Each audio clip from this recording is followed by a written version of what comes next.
Hala, tingnan nyo naman guys, yung nilive ko kanina na 3 piraso na 22, masakit sa, masama yung loob ko kanina yon kasi ang mahal. Ngayon, naging marami na, napalitan na.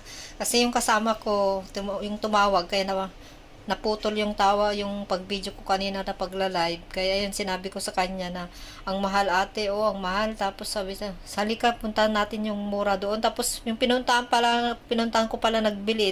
Tinuruan ako doon sa murang pagbibilhan niya. Eh, yun din yung pinuntahan ko nagbilhan ng 3 piraso. Eh di, bumili din siya ng 12. 3 piraso yung 12 niya.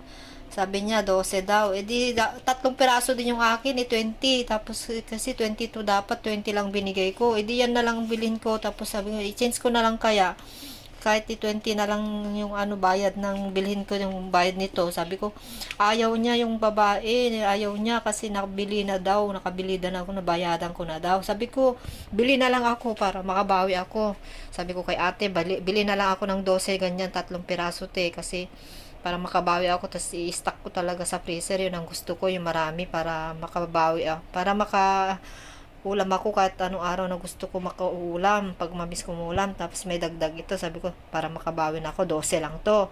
Eh yung 3 kanina na pinakita ko, yung kala ko yung tumpok kasi 25 yun, hindi, tapos nagkilo pala ng 22, 3 piraso.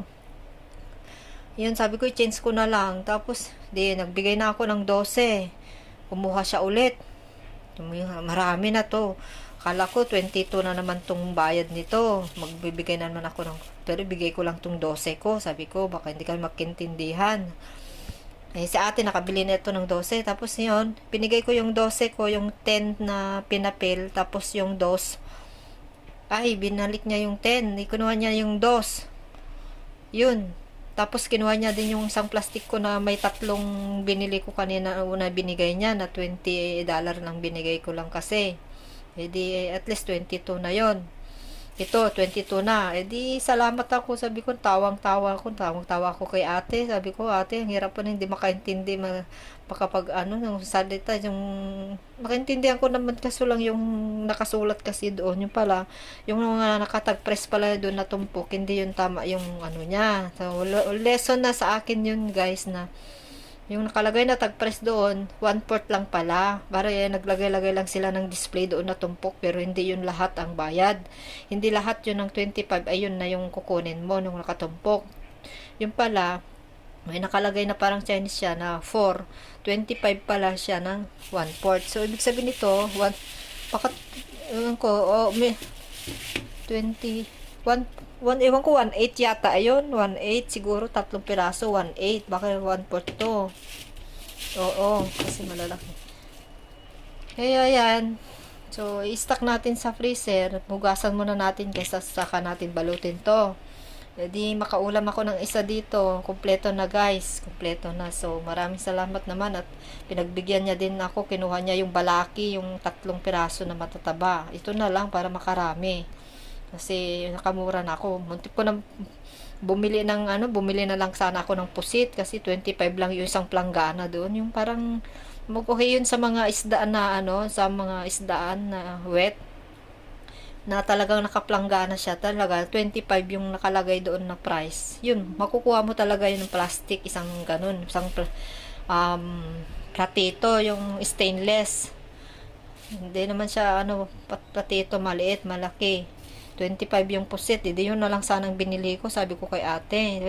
Muntik ko nang puntahan yun para makabawi ako makabili ng pusit. Sana yun na lang binili ko, sabi ko. Pero next time, bibili ako ng pusit, 25. Sana maging 20 na lang yun, pagbalik ko. Kasi umaga pa lang ngayon, kasi mahal pa yung pag uwian na, time na uwian na, mura na yun. Baka maging 20 na lang yung pusit noon, marami yun. So, $20. Yung 20 dito kasi dollar, pag convert mo sa atin, mahal na rin yun. Nasa 150 na yun sa Pilipinas. So, yan na aking maibablog ngayon guys. Kararating ko lang naghatid ng bata. Nagpunta kami sa market, na malaking market kasi doon yung school ng alaga ko.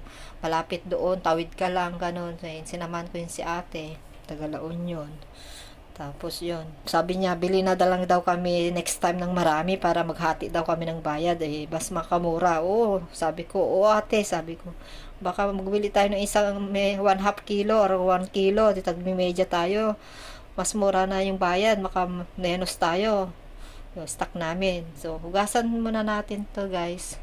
Ako kung balutin nito. Mag-iwan ako ng isa para iprito ko. Hindi pa ako nag-breakfast. So, magbe-bread muna ako ngayon. Saka yung itlog na nilaga ko kanina. So, bye-bye na muna guys. Bye-bye. So, makakain na tayo ng daing. Bagnet. Sa atin. Bagnet. Bye-bye.